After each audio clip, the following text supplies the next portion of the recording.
Looking back to the history of humans, we all know that the first humans originated in Africa, and African art particularly has played a significant role in the culture and history of the world. Starting with the earliest art of people and animals carved into rocks by Africans are inspired and influenced many artists to create their own interpretations of it, such as Cheikh Ledi, Trigio Pula, Keith Haring, and Basquiat. In eastern Africa, fertile grasslands encouraged cattle herding, and people tended to worship sky divinities and ancestral spirits. Since African art wasn't considered an art until the late 19th century, most of the names of the artists have been lost. African art has largely widespread characteristics which made it distinctly African. Objects, usually wooden or clay figures, are often used to make contact with spirits and guide their powers. Rituals are used to gain the favor of the ancestors, the gods, and the forces of nature. African art is timeless, including objects of incomparable beauty, and they were created as the means to contact spiritual world of ancestors, heal illnesses, and for initiations of boys to manhood. Africa is the world's second largest continent, filled with the deserts, beautiful mountains, savanna, and forest. Their kingdom has amazing ancient history, including thousands of languages and various tribes. However, today I will talk specifically about the Yoruba tribe, which is located in Nigeria. Yoruba is rich with door carvings, masks, cave paintings, rituals, dance, and their famous twins.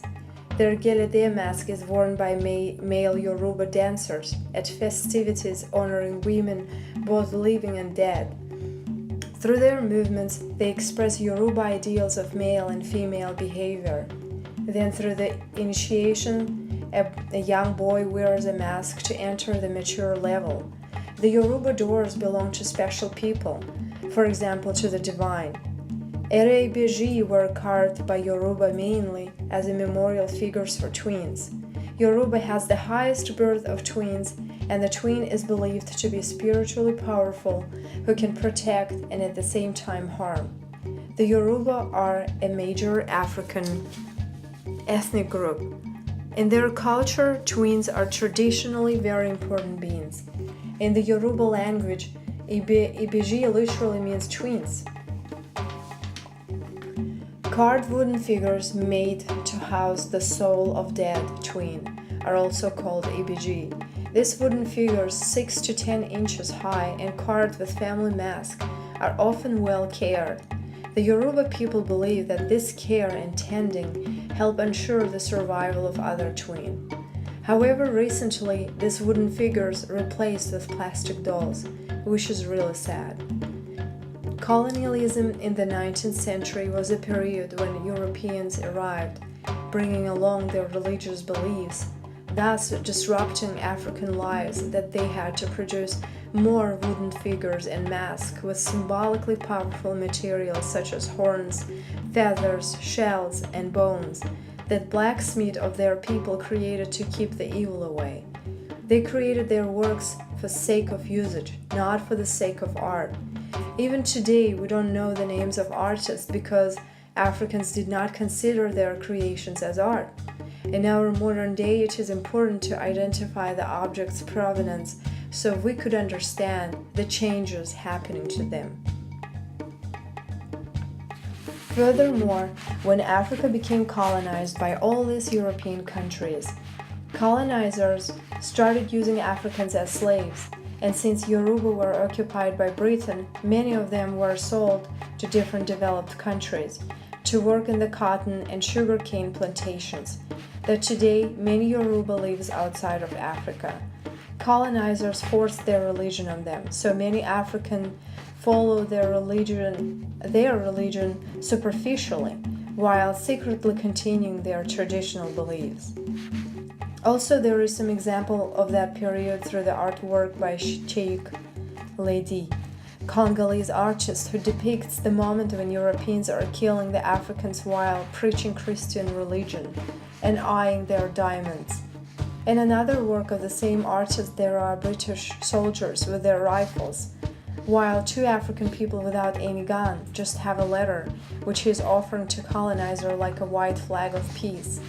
The piece is full of symbolism because it is obvious that colonizers arrived with guns, which shows they don't have peace in their mind. Also, the dove signifies peace. In order to understand contemporary art in Africa, political background of Africa must first be understood. Since colonizers controlled the lives of black people so extensively, even after the decolonization, oppression or racial segregation did not end. Although racial segregation and oppression were no longer legal, the idea, beliefs, and practices of apartheid had been so deeply ingrained among the Africans that both whites and blacks are affected, which shows that racism did not simply disappear with the pronouncement of its illegal demise. This is why, even after the colonization ended, African artists continued to produce work that dealt with the elements of the old system of the government. Trigio Piula is Congolese artist, and his work Materna is a perfect example of the contemporary art, because the artist shows us a lot of meaningful messages. The painting depicts a mother and a child, and shows how the Western world sent old baby formula to Africa, which leads to severe food poisoning for the children who were breastfed all their lives. All this gives us insight of the Western world trying to promote their product, even of the cost of innocent lives of children. His next famous work, called Tatele Gabon, represents consumption by African people. The painting shows Western and Congolese images that comment on present-day Congolese culture. Tatele depicts 14 television screens, while there is a traditional Lower Congo power figure, which is called Nikisi Nduda, who serve as visual mediator between the viewers and images. This image definitely depicts contemporary consumerism in Congolese culture. Another thing is, after seeing Jean Basquiat's and Kate Haring's works, I realized that both artists portrayed Africanism in their works differently. And I would say that in case of Haring, his artworks are full of sexual interpretation and elements of understanding Africanism, while Basquiat's work seems like childish drawings until you look closely and see his full meanings. After these artists rigorously expressed their racial views through their artwork. They both believe in equality. I would say in Haring's case, he promoted fighting inequality and especially discriminating toward gay, using Africanism such as fetishes and bright colors. Then Basquiat's artwork is full of debates with African history that most of the work expresses. At the beginning of his work, he mostly confronted stereotypes in advertising and everyday culture of African Americans, while emerging symbolic elements in his art. Later works changed these patterns and shift toward complex mixture of signs and shifters, text and collage-like painterly elements or painted over parts, which he also refers to as title facts. A short form of cultural and historical events, self-quotations, sign-like, and for specific interpretational contrasts.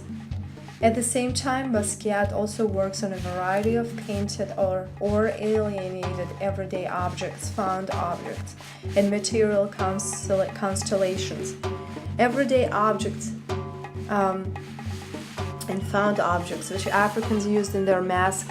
This also shows again and again familiar constellations of signs or the heroes of earlier pictures, and they continually terminalize black and white, both formally and as the content of the objects of his art, as in a Black Jazz, 1986.